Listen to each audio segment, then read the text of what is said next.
Donc merci à tous encore d'être présents à cette matinale de Caire. Quelques-uns sont en retard parce qu'il y a eu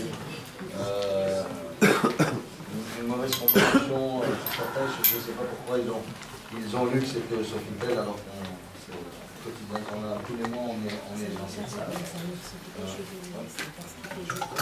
Ça marche. Ouais, c'est bon, il marche, il s'arrête.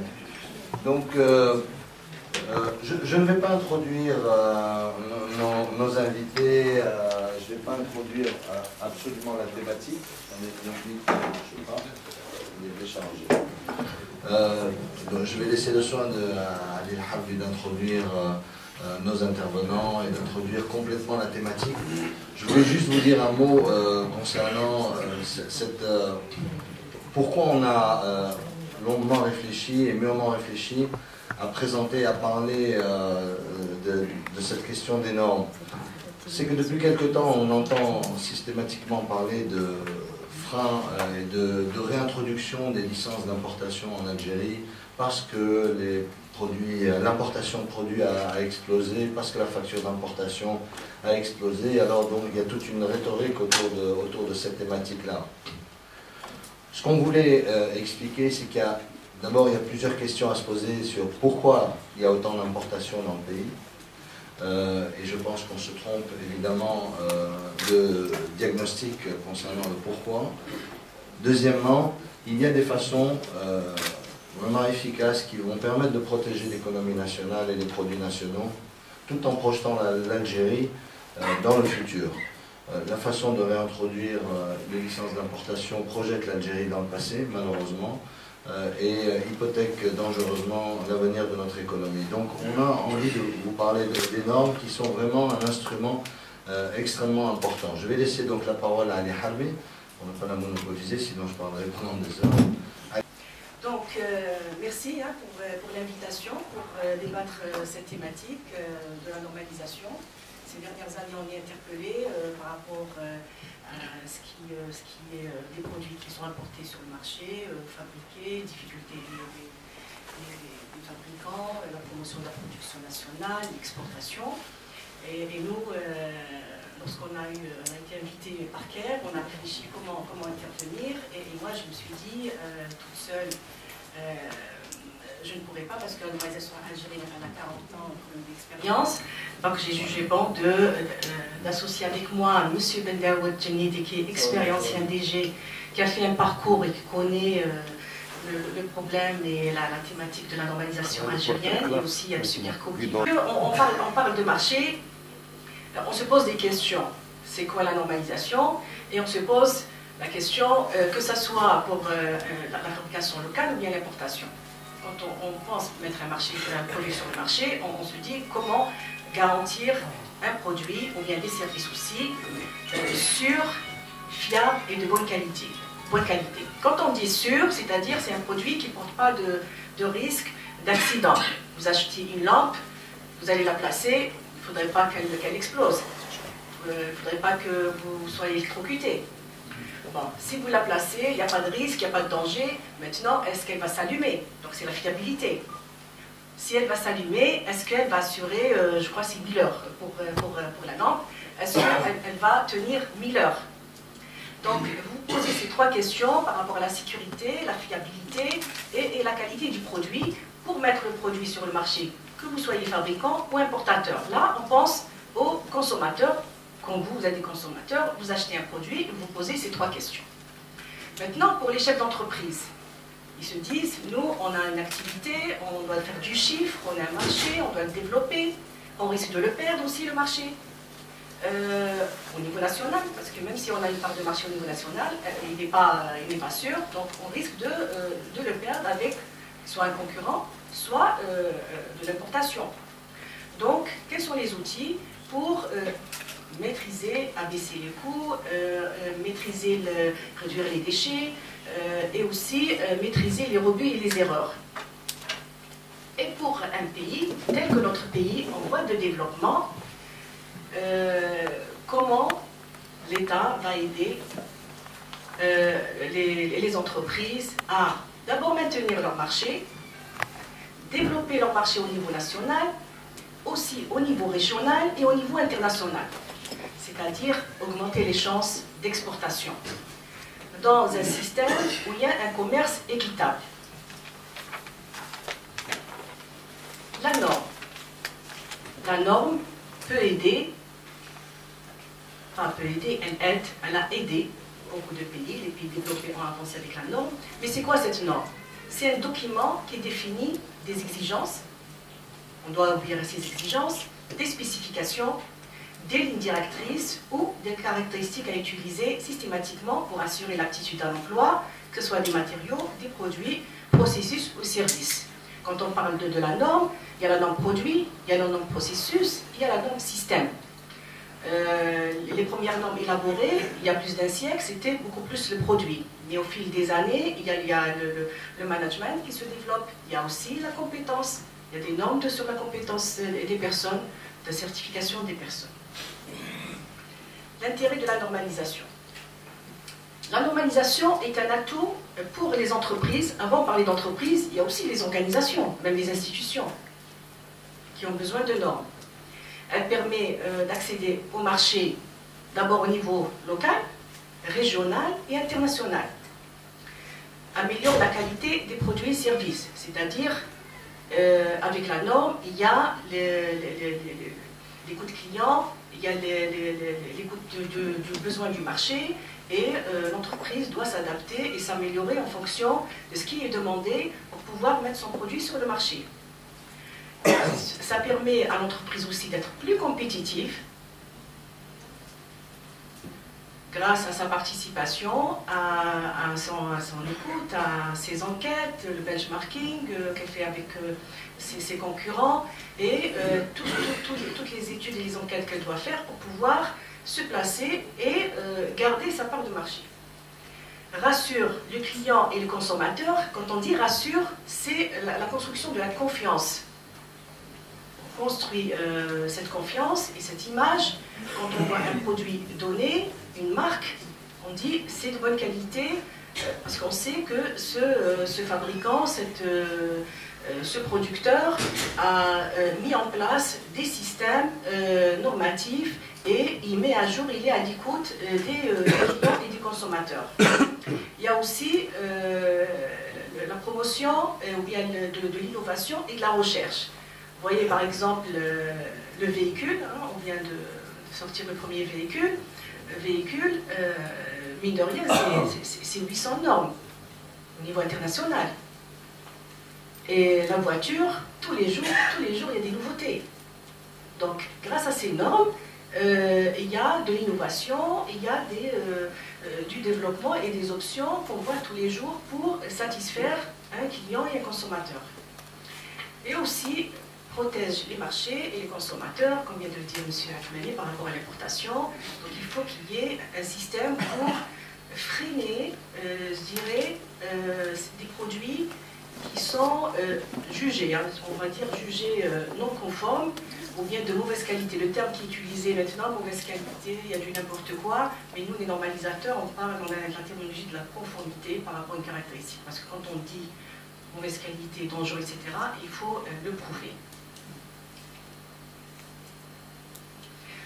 On a fait une petite étude qu'on va vous présenter de certains pays qui ont analysé l'impact de la normalisation pour la croissance économique. Donc il y a une estimation, d'après une estimation de l'OCDE, qui est l'Organisation pour la coopération et le développement économique, et du département américain du commerce. Ils ont fait une étude, ils ont trouvé que les activités associées à l'évaluation de la conformité, quand je dis évaluation de la conformité, ça veut dire toutes les activités des laboratoires, des organismes d'inspection, de certification, des systèmes, des produits et des personnes, pour vérifier que les produits et services respectent certaines normes, ont un impact de 80% du commerce mondial des marchandises. Donc quand même, c'est important, 80%. Des études. Il y a des pays qui ont fait des études sur la contribution des normes à la croissance économique nationale. Vous avez 5 pays qui ont présenté leurs études. L'Allemagne, qui est le premier pays, en 1999, ils ont analysé l'impact de la normalisation nationale sur la contribution de croissance du PIB. Alors, ils ont fait l'analyse pour une période de 1961 à 1990. Donc, l'analyse a donné que la norme a contribué à 27,7% à la croissance du PIB. Donc, le PIB croît, mais la norme dedans, c'est 27,7%. Au Royaume-Uni, ils ont fait la même étude en 2005 et ils ont évalué une période de 1948 à 2001. Donc le résultat, c'est 11% du PIB qui a contribué à la croissance du PIB au Royaume-Uni. Au Canada, l'étude a été réalisée en 2007, qui a couvert la période de 1981 à 2004. Au Canada, c'est 9%. En Australie, c'est en 2007, qui a couvert la période de 1962 à 2004. La contribution à la croissance est de 21,8%. Et enfin, pour AFNOR, qui est le dernier, en 2008, ils ont fait aussi cette étude qui a couvert la période de 1950 à 2007 et qui a donné le chiffre de 23,8%. Donc vous voyez, ces études montrent que la norme contribue à la croissance du PIB. Une autre étude qui a été réalisée au niveau ISO. ISO, qui est l'Organisation internationale de normalisation, qui est composée de 164 pays, dont l'Algérie. Donc l'ISO, c'est 98% du PIB mondial et 97% de la population mondiale. Donc l'ISO a lancé une étude qui a couvert 20 pays, qui sont 4 pour l'Afrique, 4 pour l'Europe, 3 pour les pays arabes, et 6 pour l'Asie, et 3 en Amérique du Sud, pour évaluer un peu l'impact de cette normalisation à la croissance économique. Alors, la méthode testée dans différents secteurs, qui a couvert l'agroalimentaire, l'industrie chimique, la construction des matériaux de construction, les appareils électriques, la transmission d'énergie électrique, de vente au détail de denrées alimentaires et la logistique, de chauffage, de ventilation, etc. Donc cette méthode a été testée entre 2010 et 2013. Donc a été appliquée à 30 entreprises dans les secteurs qui sont cités à droite. Le résultat. Alors le résultat, donc la synthèse, donc la norme a contribué à la marge brute des entreprises de 5 à 33% du chiffre d'affaires annuel.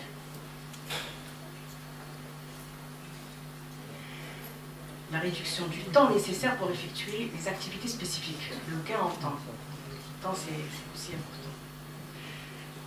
La diminution des déchets, donc il y a moins de revenus. Et aussi, on protège l'environnement. La réduction des coûts d'approvisionnement. Donc, on gère mieux les stocks, le flux des stocks.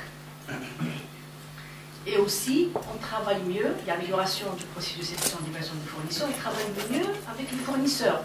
Lorsqu'on met des critères, un cahier de charge, et le fournisseur qui a un statut de sous-traitant ou bien simple fournisseur, son statut évolue en partenaire parce qu'il doit suivre le développement de son client, même si les produits qu'il lui vend, il doit les faire évoluer de telle manière à ce que l'entreprise et ses fournisseurs se développent en même temps. Économie des ressources. Les entreprises utilisent l'électricité, le gaz, l'eau.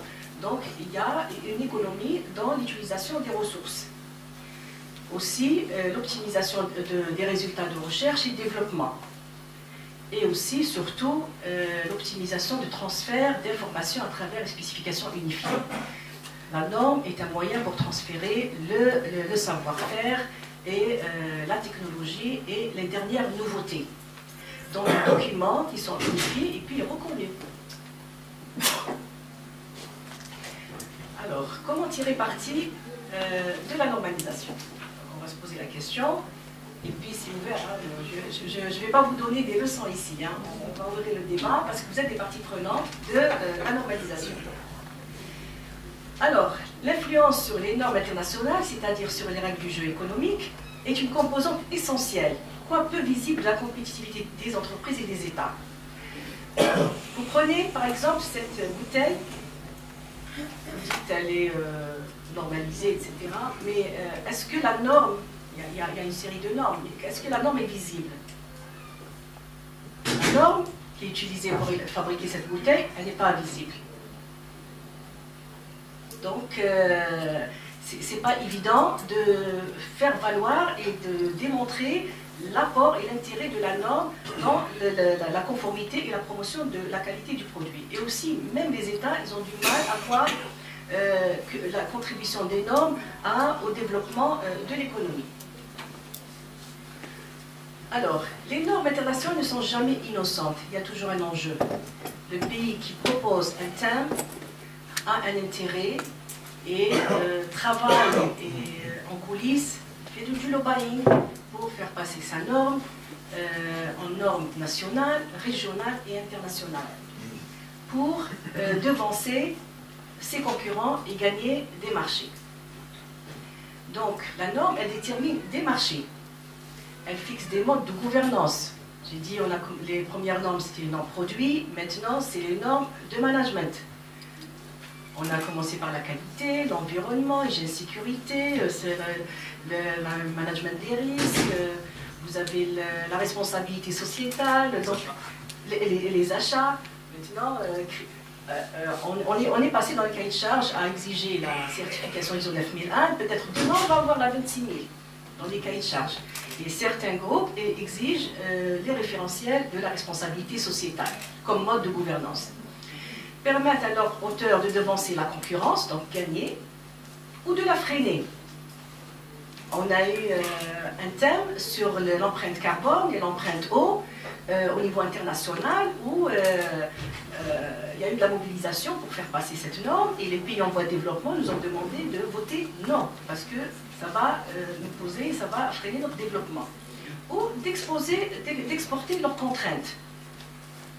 Donc, par exemple, s'il y a un problème de pollution, s'il y a des exigences, nous, on n'a pas été à l'origine des problèmes environnementaux, mais les pays développés nous exportent cette contrainte et nous mettent dans leur système. Donc, qu'est-ce qu'il faut faire? Le terme français, c'est exercer de l'influence, mais le terme anglais qui est connu, c'est le lobbying. Implique la mise en œuvre d'actions et de stratégies communes.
dans ce règlement particulier qui est un règlement qui a cette exigence pour la marque de conformité nationale.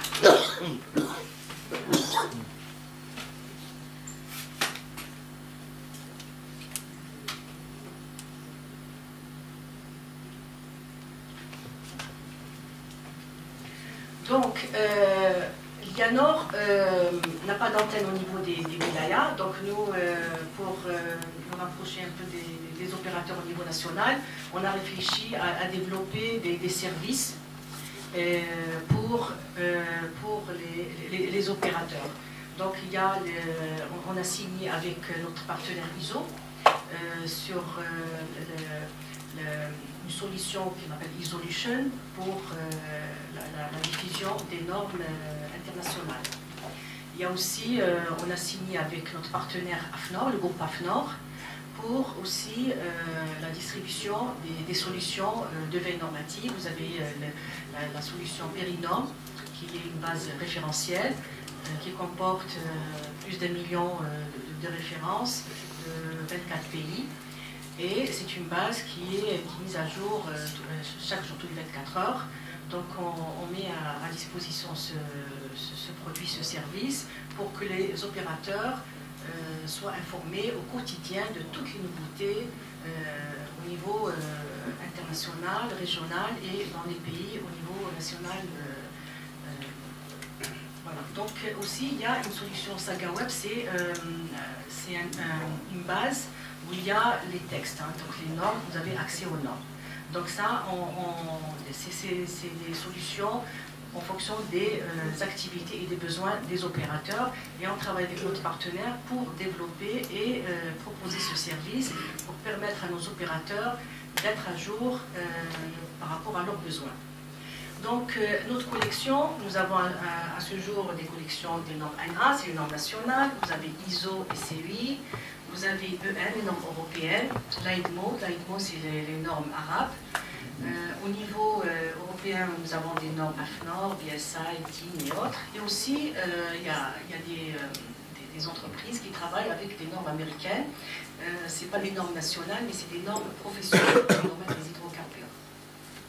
Donc nous, on enrichit notre collection aussi par rapport à la demande de nos opérateurs et de nos clients. Nous travaillons aussi avec d'autres pays. Je viens de citer AFNOR, la France, il y a aussi la Tunisie, l'Inorpi.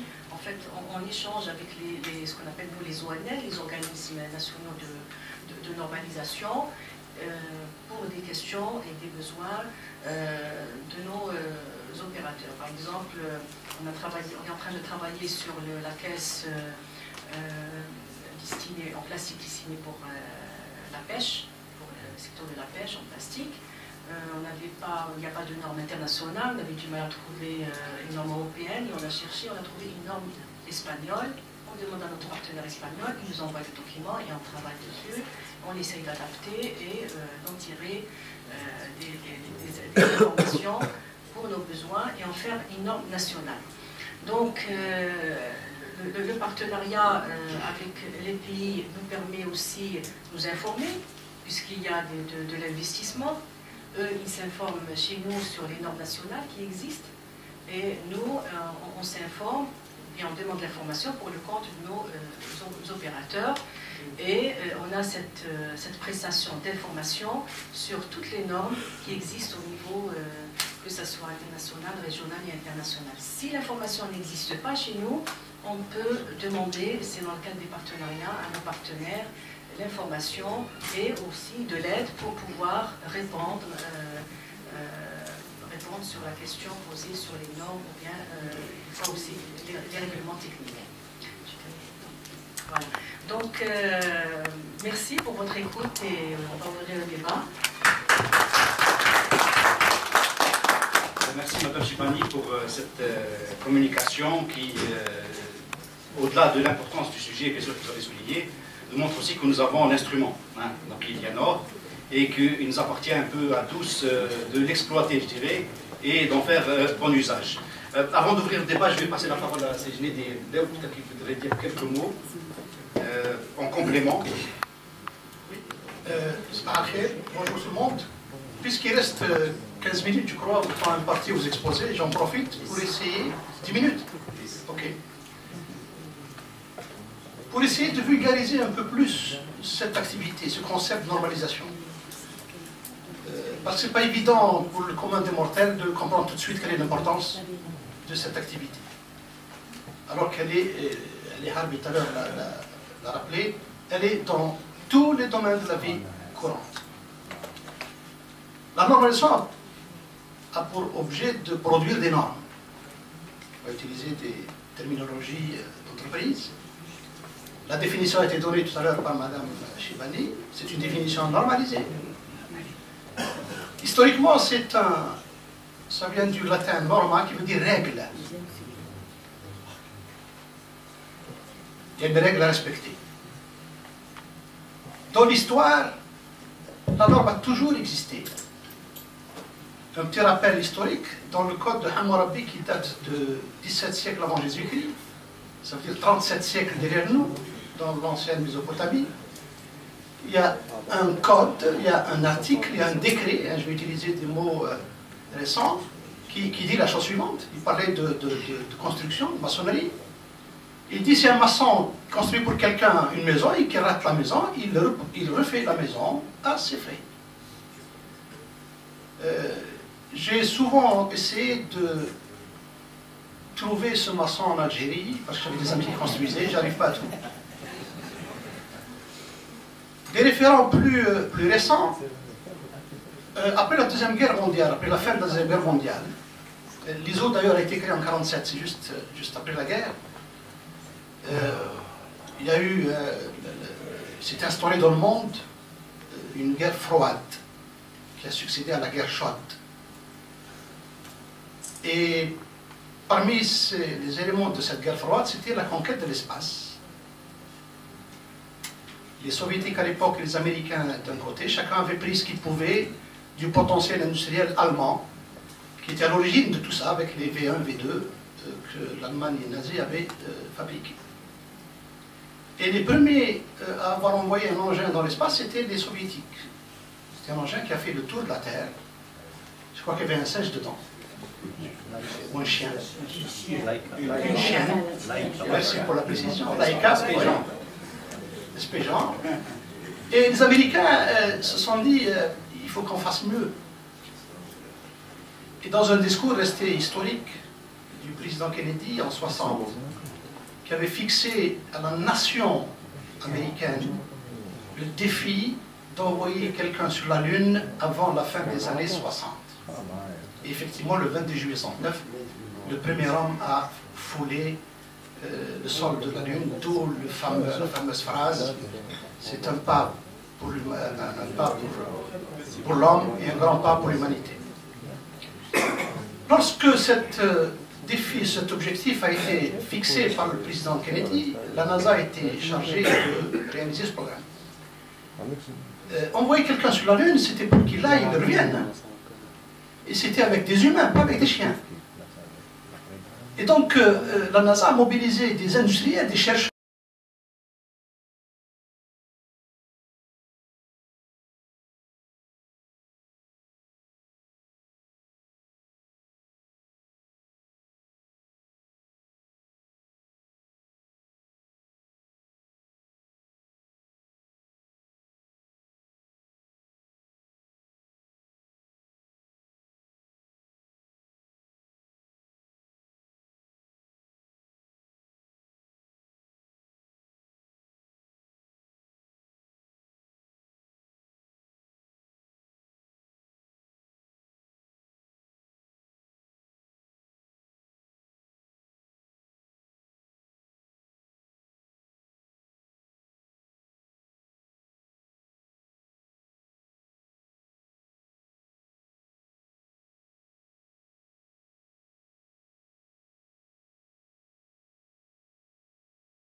reconnaissent qu'il y a effectivement danger, comme disait M. Djenedi tout à l'heure, et moi-même, donc, je pourrais diffuser ça sur Facebook. J'ai vu tout à l'heure sur le site de CAIR, il n'y a que juste des informations, il n'y a pas d'autres données. Merci. Merci. Madame, vous avez quelques éléments aussi. Et ensuite, on va reprendre d'autres. Alors, pour la question de l'UIT, nous sommes, bien non, on n'est pas membre, c'est le ministère de l'éthique qui est membre de l'UIT, mais s'il y a un besoin, il faut savoir que l'IANOR est un organisme d'animation.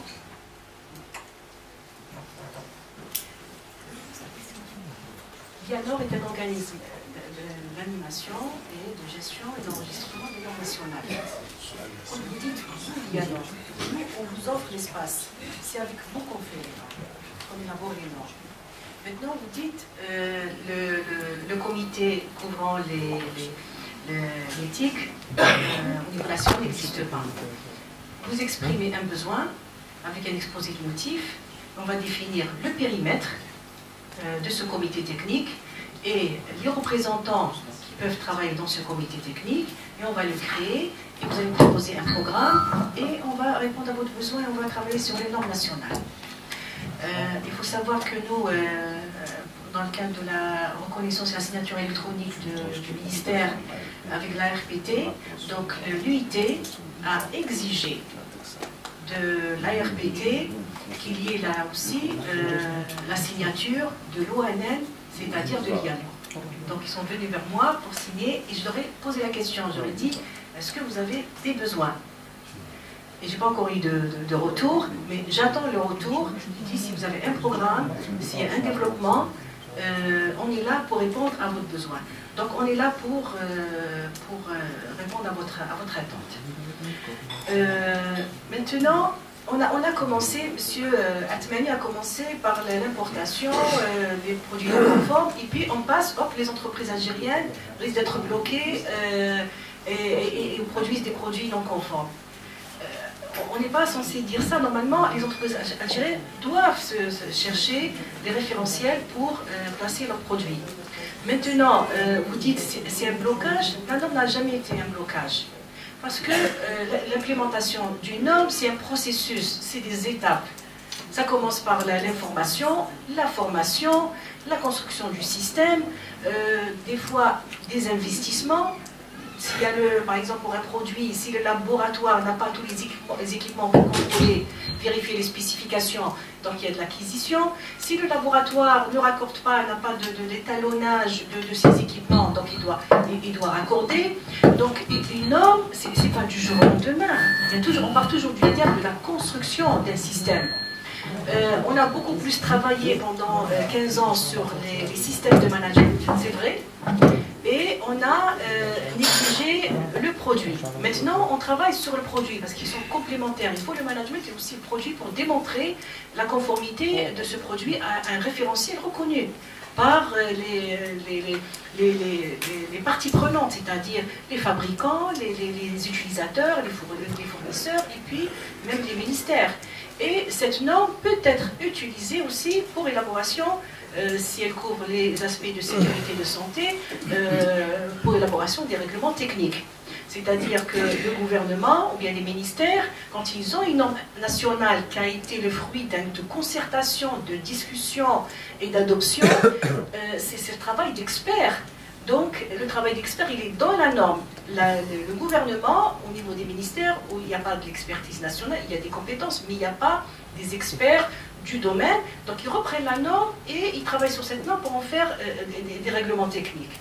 Donc, à ce jour, il y a beaucoup d'entreprises qui ont implémenté les normes, qui avancent, qui se développent et qui ont gagné des marchés au niveau national et qui essayent d'exporter. Donc, moi, j'ai pas rencontré une entreprise qui m'a donné cette information en disant les normes ont bloqué. Maintenant, si réellement la norme est un blocage en disant, par exemple, cette norme nationale qui a été adoptée, par rapport à une norme, disons, internationale, où le fabricant, ou bien l'entreprise algérienne, ou bien le responsable d'entreprise algérienne, il dit, moi, je suis bloqué, j'arrive pas à exporter. Moi, je lui dis, où? Vous allez exporter où? Quel est votre marché? Il me dit, l'Europe, il y a la Chine, il y a... Il me dit, oui, est-ce que vous avez vérifié les règlements techniques et les normes nationales de ce pays, ou bien de cette région? Donc, si la norme européenne est plus exigeante, plus sévère que la norme internationale, oui, donc il doit aussi travailler pour se conformer à cette norme européenne. C'est pour ça qu'au niveau de l'entreprise, il doit avoir une stratégie normative, et il doit identifier toutes les normes selon les marchés qu'il veut gagner. Au niveau, il y a le marché national, et il y a aussi l'exportation. Si il cible l'Europe, il doit travailler, vérifier la norme européenne. Il travaille avec la norme nationale pour ce marché local, et aussi dans son dossier, il ajoute la norme européenne. Je ne sais pas si vous avez remarqué, pour le matériel électronique, les batteries là, de nos ordinateurs, vous trouvez beaucoup de marques. C'est destiné à exporter dans tous les pays du monde. La marque de certification chinoise, russe, le marquage CE, vous allez trouver toutes les marques. C'est des fabricants qui mettent toutes les marques, toutes les normes, ils se conforment à toutes les normes pour pouvoir exporter à ces marchés. Donc, dès le départ, ils travaillent sur toutes les normes pour augmenter des chances de gagner des marchés au niveau de tous les pays, que ce soit des pays développés ou bien en voie de développement ou africains. Donc, pour moi, ce n'est pas un blocage. Les normes ne sont pas innocentes, oui, parce que le pays qui propose en premier une norme, je vous cite l'exemple de la norme qui va sortir, la ISO 45001 sur le système de management de santé et sécurité en milieu professionnel. C'est une norme qui a été proposée depuis plus de 20 ans au niveau ISO. Et elle n'a pas obtenu le consensus, c'est au bout de 20 ans qu'ils ont pu obtenir ce consensus. Et le pays qui a proposé cette norme, c'est le BSI, le Royaume-Uni. Les Britanniques, ils sont réputés pour le management, ils ont toujours été les premiers à proposer les normes de management, que ce soit la qualité, l'environnement, ou la santé et sécurité en milieu professionnel. En 1995, il y a eu le premier thème, donc c'était la BS 8800, qui couvre le système de management de santé et sécurité au milieu professionnel, qui a été proposé, donc il y a eu un lobbying pour pouvoir avoir l'accord, parce qu'il doit y avoir un consensus direct, donc 75% des membres votants. Il n'y a pas eu consensus. Par la suite, ils ont travaillé sur la norme, sur la spécification technique, qui n'est pas une norme. La 18001 a été élaborée par un groupement professionnel et qui est utilisé pour la certification des systèmes de management de santé et sécurité en milieu professionnel. Une deuxième tentative, il y a une dizaine d'années, aussi il n'y a pas eu de consensus, ils sont dit les pays membres, ça relève de la réglementation nationale des pays membres. Donc on ne fait pas une norme où il y a beaucoup de réglementation. Et là, pourquoi il y a eu ce refus, ou bien il n'y a pas eu de consensus? Parce que ça allait être une contrainte pour les pays membres. Et au bout de 20 ans, ces pays se sont préparés. Ils ont mis en place ce qu'il faut, et maintenant ils ont accepté, et la norme, elle est, et encore, hein, elle est je crois au CD2 ou CD3, donc elle avance lentement, voilà. Donc, pour vous dire, la norme que vient de dire M. Bendaoud sur l'assurance qualité, les Américains, ils avaient mis en place un système, qui a connu de la maturité, du développement, une maîtrise avec les fournisseurs. Alors vous imaginez que du jour au lendemain, on met une norme internationale et qu'on essaye d'imposer aux pays membres, dans le cas des transactions commerciales. Alors celui qui est prêt, il sera le premier à avoir des marchés. 9001, minimum, 18 mois pour l'implémentation et peut-être 6 mois pour la certification et encore. Et voilà, donc c'est du temps. Donc celui qui arrive à faire passer, à avoir le consensus de sa norme nationale, parce que lui, sa norme, il a déjà implémenté, il la maîtrise, il a atteint la maturité, il a fait passer, et ça y est, il a un pas en avant par rapport, il a gagné de l'espace par rapport à ses concurrents. Alors, pour l'élaboration de la norme nationale, nous, dans le cadre du projet d'accession de l'Algérie à l'OMC, nous avons des critères dans l'élaboration du programme national de normalisation pour l'élaboration du programme national de normalisation. Donc, les normes, quand il y a un besoin, donc les normes prioritaires, c'est les normes internationales, pour augmenter les chances de nos opérateurs à exporter dans tous les pays qui sont membres de l'ISO. Si on ne trouve pas, on travaille sur la norme européenne. S'il n'y a pas de norme européenne qui couvre le sujet, on travaille sur la norme nationale étrangère. En général, c'est la norme française. Sinon, on essaye de voir avec les entreprises, parce que nous, nos entreprises à ce jour, ne créent pas beaucoup de normes, parce qu'il n'y a pas beaucoup de développement, il n'y a pas de recherche et développement, donc il n'y a pas beaucoup de normes proposées. Parce que ces normes internationales, elles viennent des entreprises, des pays membres. Nous, il n'y a pas beaucoup, il y a quelques normes. Tant mieux qu'on trouve des normes qui ont été éprouvées, etc. Pourvu, aujourd'hui notre problème, pourvu qu'elles soient appliquées. Parce que nous avons une collection de 7500 normes. On souhaite, on est en train de faire des études, des petites enquêtes à notre niveau pour voir, pour évaluer un peu la pertinence de notre collection. Est-ce que réellement ce qu'on a fait, ce qu'on a élaboré à ce jour a répondu aux besoins, a apporté des solutions aux opérateurs, aux entreprises? Alors, pour l'accès à la normalisation, alors vous avez dit l'élite, et bien ici il y a l'élite, nous on adapte. CARE, il y a la réflexion, donc on a adapté la communication en fonction de CARE, voilà. Nous adaptons nos communications et nos formations à tous les niveaux.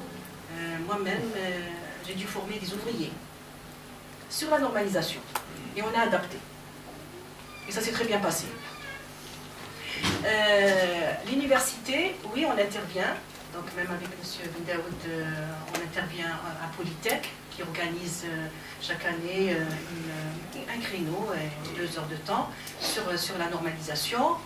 Il y a le module de normalisation qui est enseigné dans certaines universités. L'année passée, j'ai été invitée par l'université de Annaba, comme ils sont partenaires dans le cadre de la Martel, donc ils font des essais, des produits. Donc ils avaient organisé une rencontre où moi j'ai présenté la communication pour les étudiants et les doctorants sur la normalisation et l'intérêt d'intégrer dans leurs recherches les normes, que ce soit nationales, et puis on veut vérifier est-ce que cette norme nationale a répondu aux besoins. Et pour revenir, pour terminer, pour le blocage, si la norme nationale est un blocage, la norme elle est révisable. Dites, venez, cette norme ne nous convient pas, je vous dis, vous inscrivez dans le comité technique, vous travaillez avec les membres et vous révisez la norme et qui va répondre à vos besoins. Donc, monsieur, oui, je pense qu'il y a une réponse à donner à M. Bouchakour qui a dit si on devrait inviter, j'allais dire, les entreprises à appliquer la normalisation, mettre en œuvre l'activité de normalisation, il va y avoir un effondrement général. Et je reprends votre phrase, vous avez dit c'est des entreprises qui travaillent n'importe comment. Moi, Pardon, j'inclus l'informel, j'inclus les activités tout. de contrefaçon, j'inclus tout, voilà, pas les entreprises. J'ai une réponse à 3 niveaux. La première, c'est une question, est-ce qu'on accepte que nos entreprises travaillent n'importe comment? 1. 2, je fais une analogie avec, Madame tout à l'heure a parlé de sensibilisation. Ailleurs en Europe, je ne me rappelle plus qui a été logé la phrase suivante. C'était disséminé dans l'entreprise où on disait il faut former en permanence. Et quelqu'un dans la salle a levé la main, a dit oui mais ça coûte de l'argent à former. Et l'animateur a répondu, essayez l'ignorance et vous voyez combien ça coûtera. Et vous comparez, est-ce que l'ignorance coûte moins cher mais rapporte plus que la formation? Maintenant, j'essaie de vulgariser, comme je l'ai essayé avec Chibani, cette activité de normalisation et le mot norme. C'est vrai, quand on entend le mot norme, on pense tout de suite à, on en a parlé tout à l'heure, exportation internationale. Il y en a qui vous disent, ils nous ont colonisés, maintenant ils ne sont plus là, maintenant vous nous colonisez en nous imposant leurs normes. Moi je dis simplement, j'ai rappelé tout à l'heure l'origine du mot, hein, j'avais dit que ça vient du latin norme, qui veut dire règle. Je ne vais pas utiliser le mot norme. Mais une procédure dans une entreprise, et je prends des cas basiques. Si une entreprise fait une procédure, comment tenir une réunion, c'est une norme déjà. Ne serait-ce que faire des procédures de gestion. Tout à l'heure, je faisais le comparatif, formel, informel, légal, pas légal, ou dans le noir, normal et anormal. Maintenant, il y a l'écrit et le verbal. On sait très bien, on nous attribue le verbal comme étant une culture. C'est pas du tout évident que ce soit notre culture, le verbal. Moi, j'ai eu l'occasion de voir dans des entreprises, une entreprise qui gère, qui produit, qui commercialise, elle n'a pas un seul papier dans tout ce qu'elle fait. Vous savez très bien, et je termine là-dessus, la durée de vie, quand on compare une durée de vie d'une entreprise et du personnel qui travaille dedans, la durée de vie du personnel est de combien? Durée de vie professionnelle? 32, 35, elle s'est dit. En exagérant un peu. Il ne faut pas dépasser 60 ans, selon une instruction récente. Quelle est la durée de vie de l'entreprise? Illimitée. Mais si l'entreprise, pourquoi on crée une entreprise? Pour répondre aux besoins d'un marché, dans la durée, et en étant bénéficiaire. Quel est l'élément qui vous permet de répondre à cet objectif de créer une entreprise dans la durée et bénéficiaire? L'un des meilleurs moyens, ce n'est pas le seul, l'un des meilleurs moyens, c'est la norme. La norme en tant que document, et là je prends maintenant une norme internationale, exprès. Si vous prenez le document lui-même, 50, 60, 100 pages, c'est un condensé d'expérience et de sciences mondiales. Il n'y a aucun ouvrage qui contient ce que contient une norme. Et je termine avec... j'ai trois fois dit la phrase, je termine. En parlant d'exportation. Quand quelqu'un veut aller à l'étranger, quel document? Il a besoin de quel document? Passeport. Ensuite, visa. Parce qu'il y en a des pays qui n'ont pas de visa, mais il faut le passeport. Si vous voulez que votre produit voyage, ce n'est pas le passeport qu'il lui faut.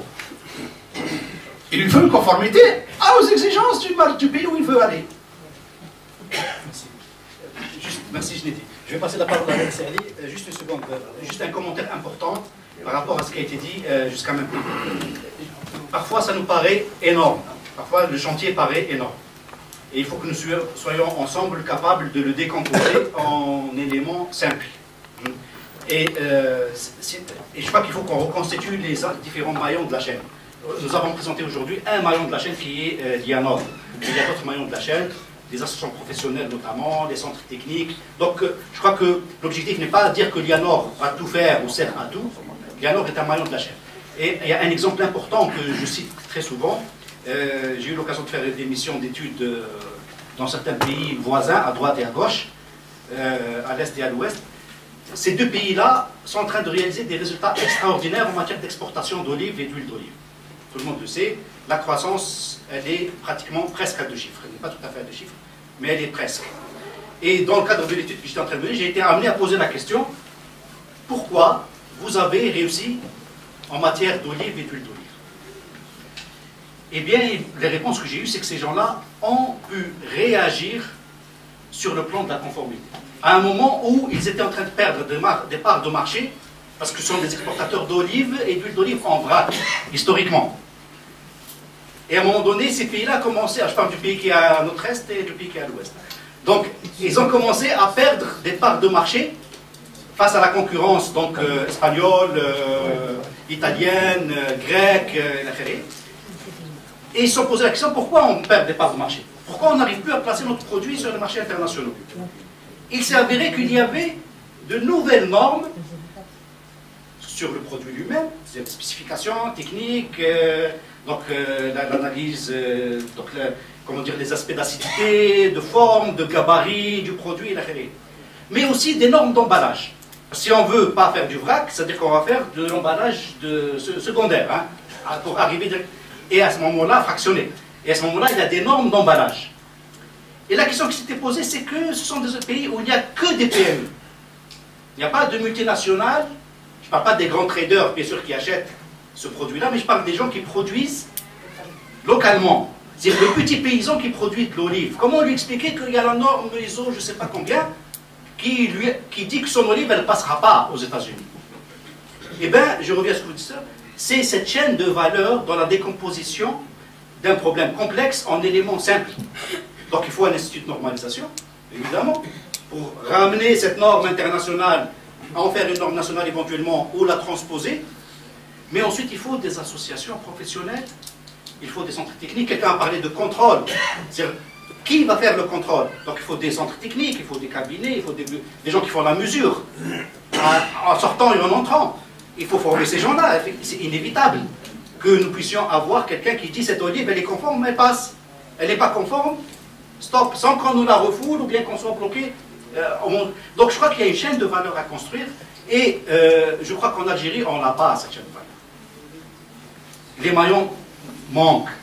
Je ne sais pas quel est l'avis de nos amis ici experts en matière de normalisation, mais on a l'impression qu'il manque des maillons.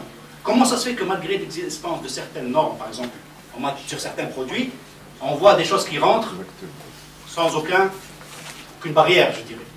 Comment ça se fait que malgré l'existence de normes, on n'arrive pas à exporter des produits, malgré que la norme on l'a, mais on n'arrive pas à faire cette conformité. Et souvent parce que des entreprises sont petites. On n'a pas que des grosses boîtes qui peuvent se payer un RMQ, un responsable de conformité, un responsable de qualité. Ce sont des petites entreprises. Et c'est là tout le rôle des associations professionnelles qui font du travail d'une manière correcte. Donc là, je renvoie la balle à la salle un peu. Donc c'est pas pour affirmer quelque chose, mais pour dire, est-ce que il ne nous manque pas quelque chose dans cet univers normatif? Céline, peut-être vous avez une réaction. Oui, alors, moi je réagis à deux notions là, qui ont été évoquées. C'est la culture et la catastrophe. On va commencer par la culture. La normalisation, c'est la science du bon sens. Donc, elle procède d'abord du respect de la règle. M. Bendaoud l'a dit, hein, le mot norme vient du terme norma latin qui veut dire règle. Donc, si on a dans la tête ce souci de respecter la règle, c'est déjà un grand pas en avant. Or, ce souci, malheureusement, nous ne l'avons pas. Et nous ne l'avons pas institutionnellement. Quand on vous dit on va encourager l'autoconstruction, ça veut dire que tout le monde va s'y mettre. Ça veut dire qu'on écarte les professionnels de l'acte de bâtir. Résultat, la catastrophe, nous l'avons déjà, monsieur. Nous avons 4 millions de carcasses. Et ce n'est pas que les gens n'ont plus les moyens de continuer, c'est qu'ils ont découvert qu'ils ont fait fausse route. Et la meilleure preuve, c'est qu'une loi qui est bizarre, inédite, une loi qui régularise l'irrégulier, eh bien elle ne trouve pas preneur. Elle ne trouve pas preneur. Et l'explication, elle est simple, c'est que le monsieur qui s'est engagé dans une affaire de carcasse, à un certain moment, il découvre qu'il ne pourra pas habiter parce qu'il n'y aura pas de piste, il n'y aura pas de voie d'accès, il n'y aura pas d'électricité, il n'y aura pas de raccordement au téléphone, etc., etc., etc. Donc il abandonne de lui-même. La loi de régularisation, elle ne sert à rien parce qu'on n'a pas bien réfléchi. On voit qu'il y a autant de carcasses. Donc la catastrophe, nous l'avons déjà vu. Et l'application des normes permettra d'éviter déjà les catastrophes, n'est-ce pas? Alors revenons à la culture de la norme. Si j'ai le souci du respect de la règle. Je vais avoir aussi un autre comportement, c'est que je vais évaluer la règle et je vais peut-être demander à ce qu'elle soit changée et non pas transgressée. Or, dans le discours ambiant, qu'est-ce que nous entendons? Par exemple, on parle beaucoup de dépénalisation de l'acte de gestion, hein, puisque nous sommes dans un milieu gestionnaire. Moi, c'est un terme qui me choque, parce qu'il n'a pas un sens qui obéit au bon sens. On dépénalise quelque chose qui est dans la sphère de l'interdit. On dépénalise la consommation de cannabis parce que la consommation du cannabis, elle est dans l'interdit. Mais on ne peut pas dépénaliser l'acte de gestion parce qu'il n'est pas dans l'interdit. Donc déjà, au niveau du mot, au niveau du terme, il y a un problème. Il ne respecte pas les règles de la langue, n'est-ce pas? Oui, donc ça veut dire qu'on n'a pas la culture de la norme. Parce que toute norme, je vous le rappelle, commence par la définition de la terminologie du vocabulaire. Si on utilise des mots qu'il ne faut pas, eh ben, on ne va pas se comprendre. Alors, à titre de comparaison, la France, qui a une bonne culture de normalisation, elle a un lexique officiel. Elle a un lexique officiel sur lequel travaillent, je ne sais pas combien de dizaines de comités annuellement. Et même ce lexique officiel donne l'explication du terme anglais admis dans l'usage. Nous ne l'avons pas. Et je vais vous donner tout de suite un exemple. J'ai un ami qui a mis en location un appartement qui fait partie de son habitation. Son habitation comporte plusieurs appartements. Donc, au terme d'un décret ou d'une disposition de la loi de finances de 2009, sont exonérés de l'IRG les revenus tirés d'une location d'un appartement collectif moins de 80, dont la surface est inférieure à 80 mètres carrés. Bon, au-delà de l'aberration économique, ce n'est pas le sujet, mais cette disposition, elle existe. Mon ami a bénéficié donc d'une exonération pendant 3 ans, 4 ans, du loyer qu'il perçoit. Et un beau jour, on l'appelle, on lui dit non, on lui fait un redressement, on lui dit non, monsieur, ce n'est pas un appartement collectif, c'est un étage de villa. Alors, voilà, je me mets au défi de me trouver la différence entre un appartement collectif, voilà, c'est écrit comme ça, et un étage de villa. Voilà, il a un problème, il est en train de...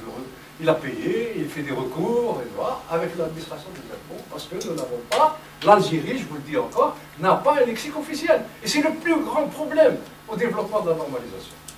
N'est-ce pas? Alors, deuxième la culture de la normalisation, lorsqu'on respecte la règle, on va tout de suite en repérer les biais, les inconvénients. Donc on va probablement demander à la reviser, à l'adapter. Donc la règle s'adaptera si elle est respectée. Mais si elle n'est pas respectée, elle ne sera jamais adaptée. Elle va vivre. On va vivre côte à côte avec la règle. Alors, pour nos amis universitaires, on peut les encourager à proposer des termes de fin d'études, tels que comparaison de certaines normes internationales. Et vous pourrez enrichir beaucoup le savoir sur la normalisation. Je vous remercie. Deuxième série de questions.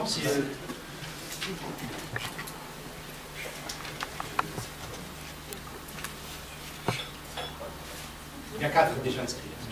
Allez-y. C'est pas allumé. En bas. Il y a un petit bouton noir. C'est ça? Oui. Voilà. Alors bonjour, je me présente, Fifi Boujloud, manager Telmat Consulting. Je vais peut-être dire des choses qui vont déranger l'Assemblée, mais ce n'est pas pour les gens qui sont ici. Nous avons une économie qui est basée sur les business IA et non pas sur le business normatif. Donc voilà, je voudrais savoir, est-ce que dans votre organisme, vous avez un lien pour sensibiliser ces business IA? Parce que c'est le véritable travail qu'il faudrait faire, aller parler à ces gens-là et petit à petit travailler avec eux. Est-ce que vous avez pensé à cette solution-là? Parce qu'ils sont aujourd'hui leaders.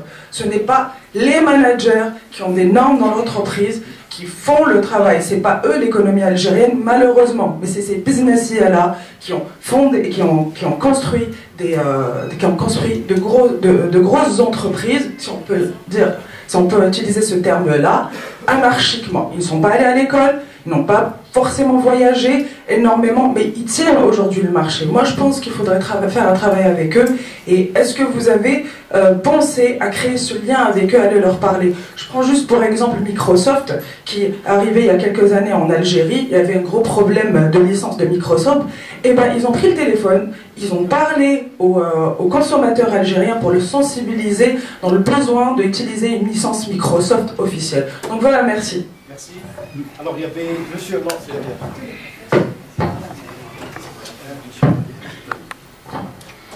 Merci, Monsieur Rachid Triti, consultant. Donc il y a beaucoup, je pense à mon connaissance, qu'il y a beaucoup de chantiers à ouvrir en matière de normalisation, que ce soit sur les produits ou bien sur les services. Je répondais un peu à la question de notre ami tout à l'heure qui a parlé du TIC et du comité qui devait un petit peu être instauré à cet effet. Je rappelle que la semaine passée, le 10 février 2015, une loi a été promulguée en France pour normaliser un peu l'utilisation des équipements, des terminaux fixes équipés d'accès à Internet. À telle enseigne qu'elle a été interdite dans les crèches. À telle enseigne également que pour les écoles, durant les cours, les Wi-Fi doivent être éteints. Il y a également un aspect qui touche les habitations collectives. Qu'en est-il en Algérie? Donc, à ce titre, il y a lieu, je pense, de mettre en place un chantier là-dessus pour essayer de réfléchir à la normalisation de l'utilisation des TIC et des effets néfastes qu'il engendre sur la population et sur la personne en tant que consommateur.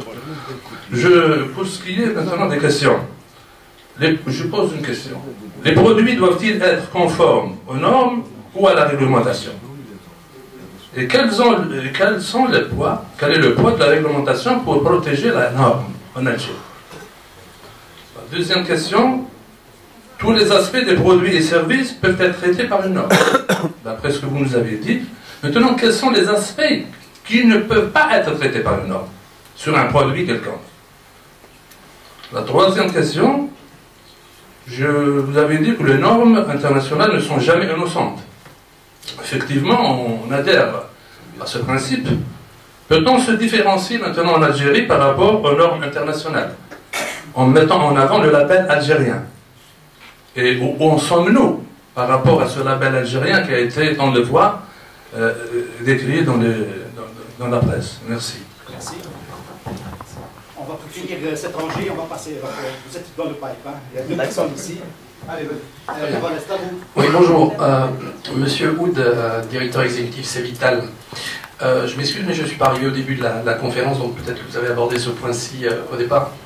Je crois qu'il est inutile d'expliquer le formidable outil qui est le processus normatif pour le développement d'un pays. Je pense que tout le monde est convaincu ici. Vous êtes, à mon sens, un des bras armés de la recherche de l'excellence en Algérie et de la performance opérationnelle. Alors, j'ai une question d'ordre général, c'est est-ce qu'il existe un plan national ou une ou des modalités structurelles clairement déclinées à un niveau X, je ne sais pas quel est ce niveau, pour justement décliner un plan d'action coordonné, structuré, hiérarchisé, parce qu'il y a effectivement, comme quelqu'un l'a dit, dans la chaîne de valeur, beaucoup de choses à faire, et je pense que tout ça doit être pensé à un très haut niveau pour justement décliner avec une stratégie, des outils, un moyen et un pilote dans l'avion pour justement mettre en place ce formidable outil au niveau national. Alors, pour le plus grand bien, bien sûr, de la société algérienne et de ses consommateurs, ou non consommateurs, parce qu'il n'y a pas forcément que des consommateurs impliqués dans ce processus, et je dirais, comme quelqu'un l'a souligné, qu'il y a effectivement des sphères d'influence importantes à privilégier, comme les écoles et les universités. Donc il faut commencer très tôt pour instiller au sein du mindset d'un certain nombre de gens cette notion de normes et de qualité, des opérateurs économiques, et puis un certain nombre de prescripteurs institutionnels ou non institutionnels.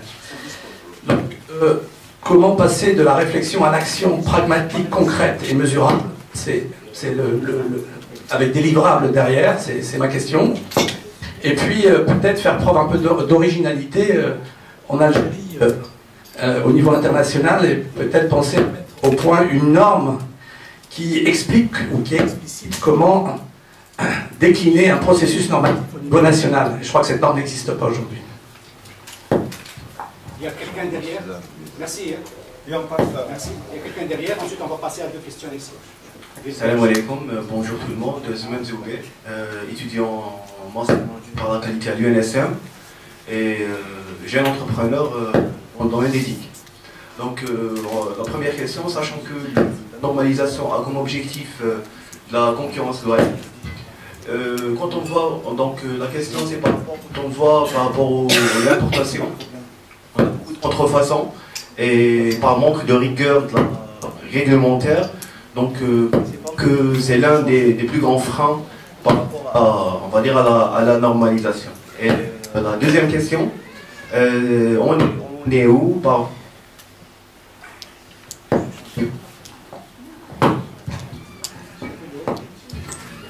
La deuxième question, on va l'allumer, je crois.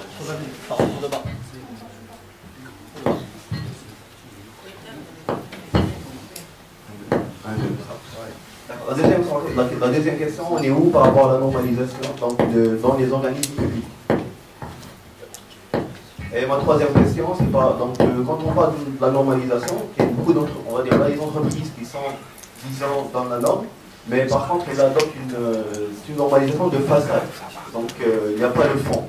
Donc quels sont les, on va dire, comment vous allez procéder pour contrarier à ça? Merci. On va passer la parole encore. Il y a encore un monsieur ici. Quelqu'un ici à la première rangée. Et on passe à 2 personnes ici. Alors je demanderai, c'est toujours comme ça pour les dernières questions, être bref et concis s'il vous plaît. Merci.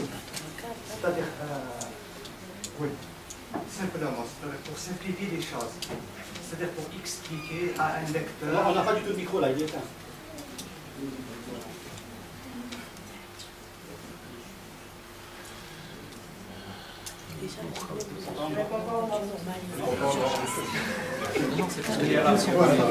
Parce qu'il y a une contrefaçon. Contrefaçon au niveau des huîtres. C'est-à-dire comment qu'un consommateur peut savoir... C'est monsieur journaliste. Voilà. C'est-à-dire comment qu'un consommateur peut savoir que tel objet est normalisé et que l'autre ne l'est pas. Voilà. Merci. Marquage. On va en reparler. On passe à gauche. Ah, à gauche. C'est à droite. Salam alaikum. Professeur Zeki Sari, directeur du laboratoire de productique de Tlemcen. Donc nous, depuis quelques années, nous avons lancé une filière à recrutement national. Donc on a des étudiants qui viennent de partout d'Algérie, en génie industriel et productif. Et lors de l'élaboration des programmes, nous avons utilisé des normes américaines. Alors, ma question est, comment pensez-vous utiliser des normes algériennes pour lancer un programme de formation, surtout que cette formation est vraiment dédiée pour l'industrie? Merci. Bonjour, Amazir Dib, toujours de l'Université de Tlemcen. En tant qu'université, notre produit à nous, c'est l'étudiant diplômé.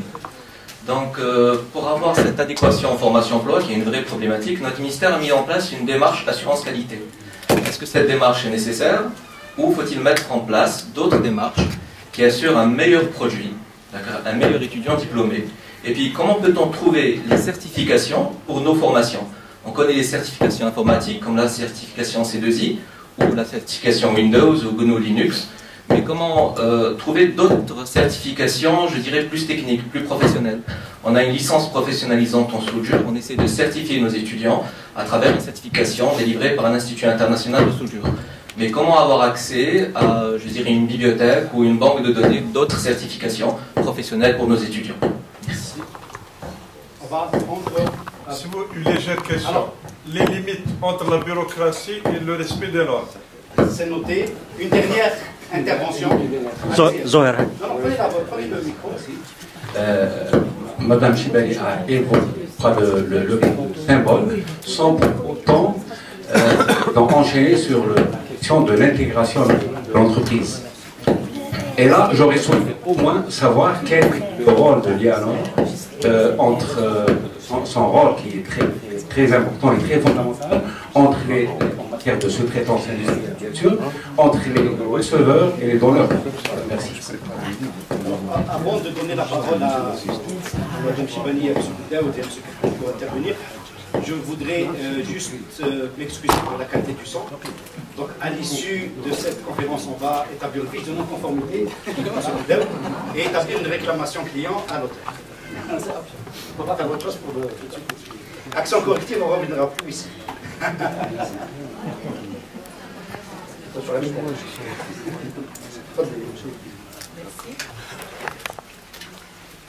Alors, je commence par la question de Nassia. Quand vous dites l'IANOR, comment vous avez réglé le problème, nous on ne règle rien du tout. Nous on vous offre, madame, on vous offre l'espace.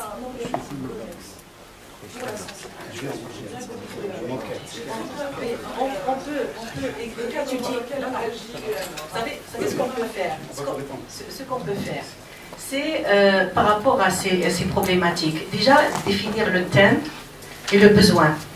Et on peut, au sein d'un comité technique, créer soit un sous-comité ou bien un groupe de travail qui va discuter et réfléchir sur un thème et élaborer une norme nationale ou bien une norme de ligne directrice ou bien de recommandation. Il y a souvent des documents normatifs, ce n'est pas des normes, mais c'est des documents normatifs, c'est des lignes directrices, c'est des recommandations, c'est de l'information qui est publiée dans des documents par des organismes de normalisation. Nous, à ce jour, on n'a pas ce type de documents, et ça serait bien qu'on fasse évoluer nos documents en offrant des informations et des suggestions. Donc, moi, ce que je peux vous proposer, c'est de créer un groupe de travail et d'inviter les parties prenantes. Et pourquoi pas, ce groupe, il peut être au niveau hébergé à Caire, et on va... Il existe. Ah bah, tant mieux, il existe, donc on peut trouver un moyen pour travailler ensemble, parce que on va chercher des pratiques, parce que nous, on s'inspire aussi de l'expérience des pays développés et des pays émergents, et on peut trouver de l'information, des enquêtes, et on peut les exploiter pour voir comment des pays qui ont été partager des expériences avec d'autres pays où il y a, je dirais, entre guillemets, cette formalisation progressive et cette inclusion de l'informel. Donc, c'est un travail sur lequel on est, et je vous invite à consulter le site web de CARE pour avoir plus d'informations. Je vous rends la parole. Oui. On va avancer. Vous avez 5 minutes pour toutes les réponses. Alors, il faut vraiment avancer. Pour ne pas se faire des illusions. S'il y a un secteur informel, c'est qu'il y a une tolérance des pouvoirs publics. Il ne faut pas se cacher là. Ce n'est pas la normalisation qui va supprimer cette tolérance. N'est-ce pas? Maintenant, moi, en tant que normalisateur, pourquoi cette tolérance existe? Bon, il y a des buts que je n'oserais pas dire, mais surtout, il y a une incapacité à concevoir une règle. N'est-ce pas? Il y a, au niveau de l'État, une incapacité à produire des règles face à de nouvelles situations. Donc, le secteur informel, il existe parce qu'on accepte que le gars n'ait pas un registre commerce, ne soit pas immatriculé au registre commerce, on accepte qu'il occupe l'espace public, on accepte qu'ils ne payent pas ces gens, qu'ils ne les déclarent pas. On accepte tout ça. Mais pour tout ça, il y a des règles. Par exemple, en France, vous avez un chèque pour payer votre domestique. Et bien, dans le chèque, il y aura une partie qui va aller à la sécurité sociale. C'est une règle, c'est une solution. Nous, on peut trouver des solutions. Tous les jours que le gars occupe, si on dit, vous occupez l'espace public, vous devez payer.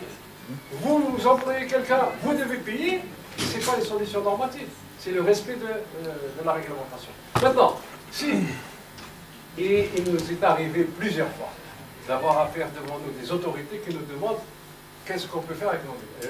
La première des choses, chaque fois j'ai répondu, faites respecter la loi. Voilà. Mais maintenant, quand on fait respecter la loi, il y a des conséquences, il faut les prévoir, il faut les réguler. Voilà. Alors, pour la loi française sur l'éthique, alors il faut savoir que dans les pays développés, il y a un processus d'élaboration des normes. La norme obéit à un système où il y a identification de problèmes. Des problèmes qui se posent de manière répétée. Donc il y a des enquêtes, il y a des statistiques. Sur cette base-là, il y a une décision d'élaboration d'une norme. S'il y a, vous avez dit interdiction, qui a parlé d'interdiction d'utiliser du Wi-Fi dans les écoles, parce qu'il y a eu des études, on n'interdit pas comme ça. Il y a des études avec des preuves pour pouvoir aboutir à cette norme d'interdiction. Même à un certain moment, il y a eu, maintenant on n'en parle plus, sur le téléphone portable, où il y a eu, voilà, on a dit qu'il était nocif, il crée des cancers, mais il n'y a pas de preuve à ce jour, il faut le prouver sur des bases scientifiques tangibles. Donc, nous, on n'a pas encore atteint ce stade, on reçoit de temps en temps des enquêtes du ministère du Commerce sur les accidents domestiques, et sur cette base-là, on essaie d'élaborer, on intègre dans le programme l'élaboration des normes nationales pour répondre aux besoins des ministères pour l'élaboration de la réglementation technique. Donc, nous, on ne peut pas aller et copier, je dirais, une loi si le problème ne se pose pas chez nous. Donc, on doit réfléchir et par rapport à nos problèmes. C'est pour ça que je dis qu'il faut des groupes de travail qui doivent réfléchir, discuter, identifier le problème pour élaborer la norme nationale. Parce qu'à ce jour, on a essayé de travailler, de répondre aux besoins, mais on ne sait pas si on a réellement répondu. Et on a le sentiment d'avoir tapé à côté. Cette 1500, que vaut cette 1500, cette collection? Est-ce que vraiment elle a aidé les opérateurs et elle protège les consommateurs et elle contribue au développement économique national? Maintenant, pour la conformité. Alors, par rapport à la réglementation, nul n'est censé ignorer la loi, tout le monde est obligé de se conformer à la réglementation, pour se conformer pour la conformité du produit. Maintenant, pour les normes, il faut savoir que la norme, dès son élaboration, elle prend en charge, elle intègre la réglementation nationale. Maintenant, si la réglementation nationale contient des spécifications techniques, maintenant il y a une analyse comparative. Si la spécification de la norme est plus sévère que la réglementation nationale, il n'y aura pas de problème. Si c'est l'inverse, on ne peut pas élaborer la norme. Voilà, donc pour le plan d'action et sphère d'influence, donc processus normatif national, nous avons un système national de normalisation. Nous élaborons un programme national de normalisation que nous faisons valider par le Conseil national de normalisation. Le président est parmi les invités, il est présent ici, il pourra peut-être dire un mot plus tard. Donc, il y a un système, il y a un processus. Nous, ce qui nous intéresse le plus, c'est d'avoir un besoin réel. Parce que souvent, on a été confronté à recevoir des membres qui travaillent durant l'année, ou bien des années, dans les comités techniques, mais au niveau de l'entreprise, cette norme n'est pas appliquée, ou bien, avant qu'elle soit appliquée, elle n'est pas partagée. Des fois, le membre, il garde ses comportements algériens, il garde cette information et ce document à son niveau, il ne partage pas, et il n'essaye pas de l'appliquer pour que nous, on ait un retour, une remontée d'informations sur la pertinence du programme. Est-ce que réellement, il a aidé nos entreprises, nos institutions à se développer et à régler leurs problèmes. Donc, nous devons d'abord travailler sur cette collection avec vous et voir est-ce qu'on a répondu aux besoins. Pour la question l'importation non conforme, on a dit, on élabore le référentiel national, la norme nationale, elle est applicable pour tous les secteurs. Donc, c'est pas seulement pour les opérateurs algériens, même pour l'importation. Et elle peut être utilisée, et elle doit être utilisée pour l'élaboration de la réglementation technique pour le contrôle aux frontières. Normalisation de façade, je ne sais pas ce que c'est. On a une collection, peut-être vous parlez de la pertinence de la collection, mais il n'y a pas de normalisation de façade. On a une collection et on évalue sa pertinence. Elle ne répond pas aux besoins, on révise. Il y a un système de révision. Ah, la certification. Alors, la certification 9001, parlez de 9001. Écoutez, la certification, c'est un système de management selon une norme internationale, qui est 9001, il y a la 14000, la 18000. il faut savoir que cette culture qualité normative au sein de l'entreprise ne vient pas du jour au lendemain. Hier, on était en séance de travail avec M. Bendaoud et mes collaborateurs et on discutait sur cette norme et son apport dans le développement de l'entreprise. Et vous savez, le premier cycle, de la certification, le système, il y a des consultants, il est jeune. Donc il y a une gestion, il y a un système management de qualité qui est beaucoup plus préparé pour le certificateur. Le certificateur, il vient, il certifie l'organisation et il sait que le système, il est jeune. Et il fait des remarques pour que l'entreprise s'approprie et intègre dans sa culture ce mode de gestion. Et au bout de 3 ans, normalement, il y a la maturité. Quand il y a un renouvellement, l'audit de renouvellement, ce n'est pas l'audit initial. C'est vrai qu'il y a des insuffisances. Ce n'est pas parfait. Mais moi, je dis que c'est mieux que rien. Aujourd'hui, au moins, ils savent ce que c'est 9001. Ils connaissent les procédures. Il y a un manuel, il y a une politique. C'est insuffisant. C'est bien qu'on le constate que c'est insuffisant pour qu'on puisse s'améliorer. Donc, ne pas pénaliser, dire que votre système, vous avez fait un pas, c'est bon, mais ça reste insuffisant. Est-ce que vous l'avez utilisé pour vous développer et faire valoir pour gagner des parts de marché et exporter? Alors, pour le consommateur, il y a la marque nationale, donc qui peut informer le consommateur de la conformité aux normes nationales. Donc, tout fabricant est invité à l'IANOR pour s'informer sur la procédure ou le processus de certification de produits aux normes nationales. C'est vrai, s'il n'y a pas de marque, la norme n'est pas visible. Hein. Ce produit, il y a l'emballage, il y a le produit, il y a le bouchon, il y a peut-être une trentaine de normes pour fabriquer cette bouteille d'eau. Dans la norme, il y a la durée de vie, donc au bout de, je sais pas, 1 an ou 2 ans, il y a la migration des substances, donc au bout de 2 ans, on ne peut plus boire cette eau. Donc il y a des normes, mais ce n'est pas visible.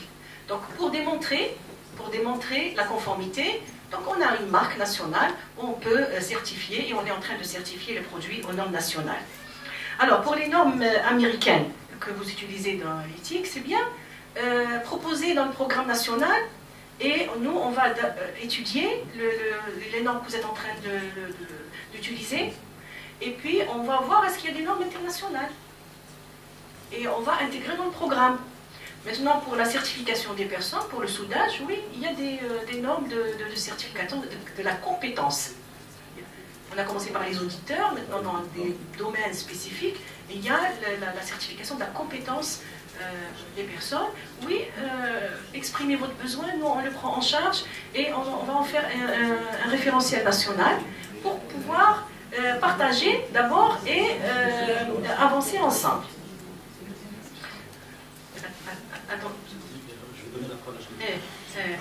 Alors, pour les étudiants, pour la démarche qualité, pour les étudiants diplômés, alors c'était quoi la question?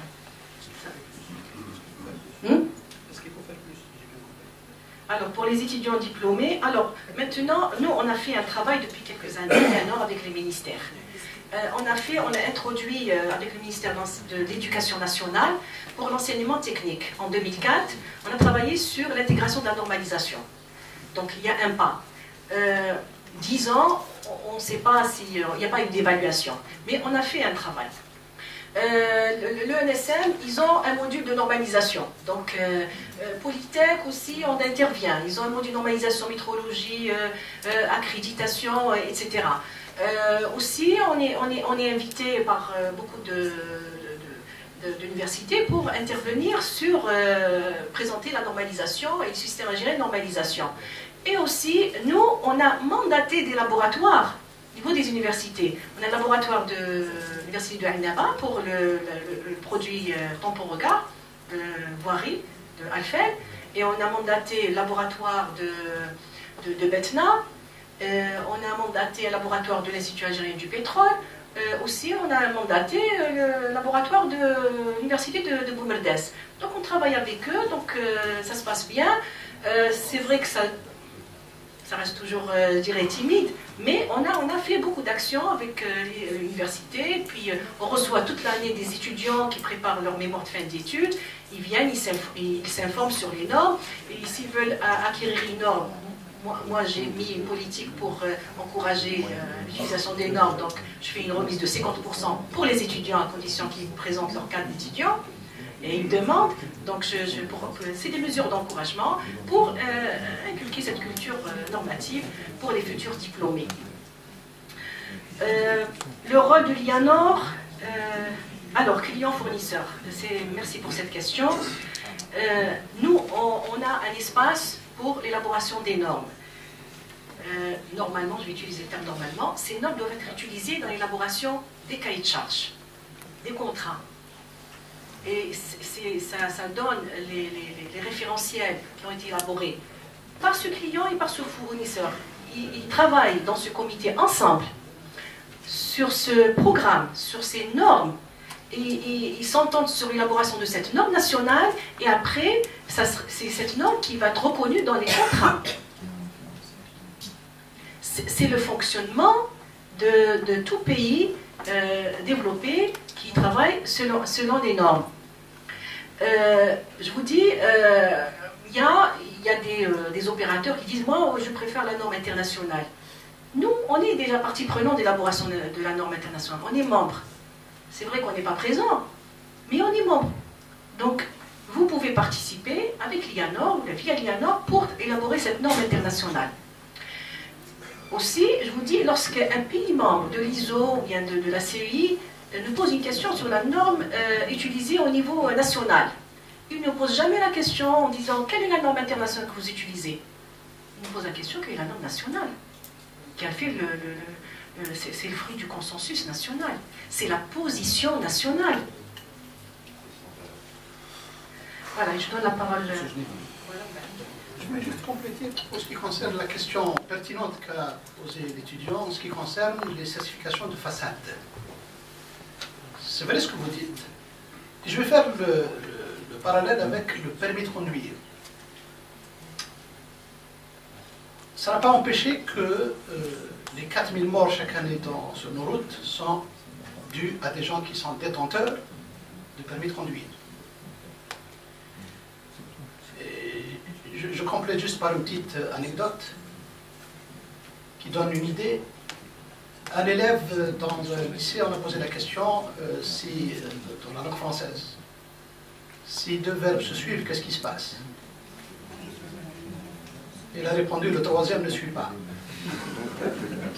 C'est pas la faute à l'orthographe. Merci. Si je l'ai dit, on arrive un peu à la fin. Il y a monsieur qui a peut-être un petit commentaire en mot de 2 minutes. Il y a quelque chose de très intéressant avec nos amis de l'université. Parce qu'il a parlé de bon étudiant, mais il ne définit pas le bon étudiant. Parce que dans l'industrie, le bon produit, c'est celui qui va satisfaire le client. L'étudiant, est-il le client de lui-même? Est-ce que vous devez satisfaire les attentes de l'étudiant, du pays, de telle ou telle industrie? Donc c'est un débat intéressant. Moi, je répondrai tout simplement, un étudiant, c'est quelque chose qui apporte quelque chose de nouveau quand il est recruté. Voilà. Et il sera recrutable, parce qu'il apporte quelque chose de nouveau à l'entreprise. Mais si lui-même, il n'est pas à jour, bah, personne ne voudra de lui. Donc voilà. Maintenant, vous avez parlé vous avez soulevé la problématique du certificat de qualification ou certificat de compétence et des diplômes. Bon, les diplômes ont vocation de servir de reconnaissance à un certain niveau de savoir, c'est-à-dire savoir penser. Les certificats professionnels ou de qualification professionnelle, ils ont pour vocation de répondre à la question sait-il faire? Donc savoir faire, n'est-ce pas? Alors, au lieu de l'université, elle doit se cantonner dans le diplôme, n'est-ce pas? Et c'est elle qui devrait avoir besoin des certificats de qualification. À titre d'exemple, dans certains pays, un ingénieur des travaux publics est tenu de passer le permis de différents les engins les plus utilisés pour pouvoir bénéficier du diplôme, enfin, avoir le diplôme. Donc, c'est à l'université de tirer parti des fruits de la normalisation, parce que les certificats sont des fruits de la normalisation, n'est-ce pas? C'est un consensus qui fait que, voilà, pour reconnaître telle compétence, il faut faire ça, ça, ça et ça. Il faut avoir le certificat, donc voilà qu'est-ce qu'il faut faire. Donc c'est à l'université de tirer profit de ce qu'a réalisé le monde de l'industrie pour valoriser davantage le produit de l'université, si j'ose dire. Voilà. Merci Sali. On a une règle, c'est de respecter le timing. Il reste 4 minutes, c'est pour la clôture. Je suis désolé qu'on n'ait pas pris peut-être toutes les questions et on n'a pas répondu à toutes les questions non plus. Hein. Donc vous voyez bien que le but n'étant pas d'être exhaustif dans les réponses, et je crois que ce n'est pas possible dans l'état des choses, mais d'ouvrir le débat et d'ouvrir le chantier surtout. Je crois que quelque part on avait dit que c'est un gros chantier à ouvrir. Et on a vraiment eu, Madame Chevalier a eu la gentillesse, donc avec nos collègues experts, d'être là parmi nous pour montrer toute la disponibilité de l'IANOR aussi en tant qu'instrument, mais c'est pas tout. Hein, c'est pas tout. Il y a d'autres intervenants institutionnels et il y a la volonté des acteurs. Et donc sur ce, j'espère que chacun maintenant va essayer d'apporter sa petite pierre à l'édifice en travaillant avec l'IANOR. Et puis, je vous dis merci beaucoup d'être là et à très bientôt pour une prochaine matinée. Merci beaucoup.